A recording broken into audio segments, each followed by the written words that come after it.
Hello and welcome to YouTube. First up tonight, it's Graham.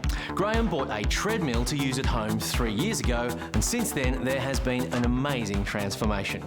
This is Graham before, and this is Graham now. A few weeks ago, while I was walking on it, the treadmill suddenly went dangerously faulty. Now when that happened, Graham moved quickly, which is really the only option when your treadmill's doing that. But the store that sold him the unit wasn't moving at all. He gave me two options: pay a call-out fee, $154, or bring this 100-kilo treadmill to them for a free inspection. Graham's not too keen on that choice. He's a power walker, not a weightlifter. Just Fitness says they offer returns or in-house services, but only for 2 years.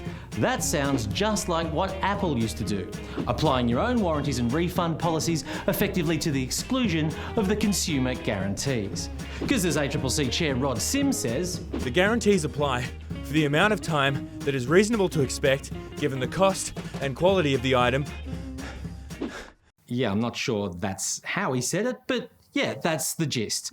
A review of the consumer law earlier this year identified situations like this as a significant barrier to enforcing consumer guarantees. A fee to cover the cost of the assessment may deter a consumer from pursuing a claim. You okay? I'm in the middle of my workout, where the cost of the assessment is high relative to the value of the good.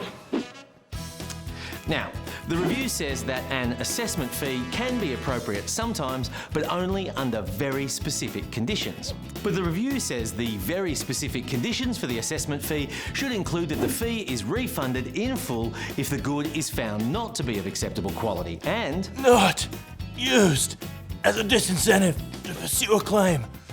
100. Now, being told that you can bring a treadmill back into the store for a free inspection or pay a $150 fee, that sounds a bit like the fees being used as a disincentive. Sure, there are real costs for a call-out, but the consumer law is very clear.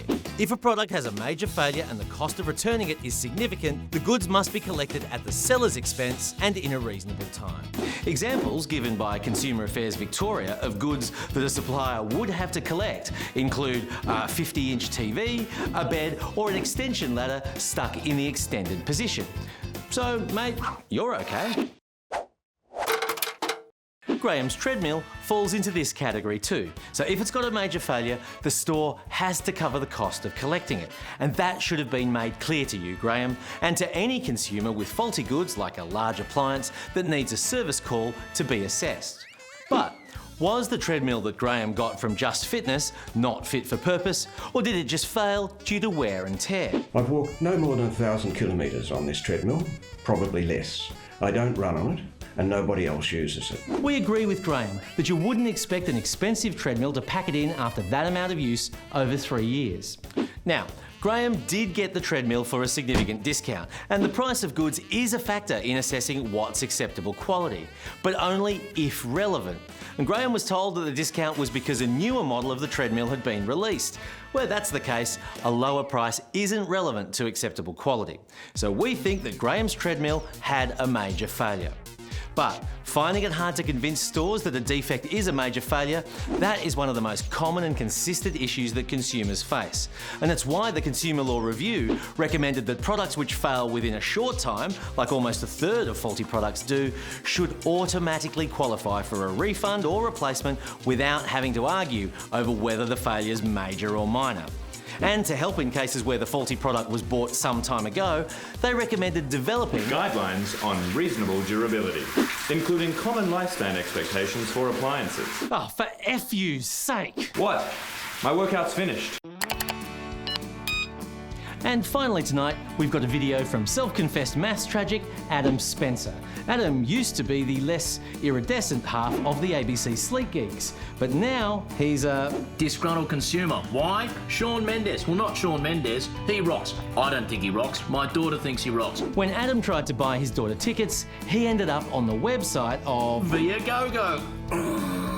If you're lucky enough not to have encountered Viagogo, they're a dodgy ticket reseller that treats its customers to experiences like this. $162 each a ticket. Well, it is Shawn Mendes, so okay, paid for it. Turns out the $162 tickets were $99 tickets. And that's not all. Then you get hit with the $46.78 booking fee, and then, just to rub salt in the wound, a secure ticket handling charge. So unfortunately for Adam, he joins the list of unhappy customers who've been, as friend of the show Jenny Stinger puts it, Screwed by Viagogo. only a few of the unhappy customers that we've been in touch with had their complaints adequately handled by Viagogo.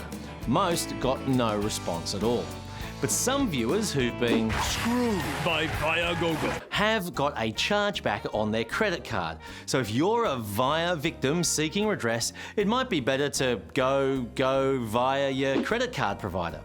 Now, eligibility for chargebacks and things like time limits vary from card to card, and a lot depends on your particular circumstances. But there are chargeback codes for things like this.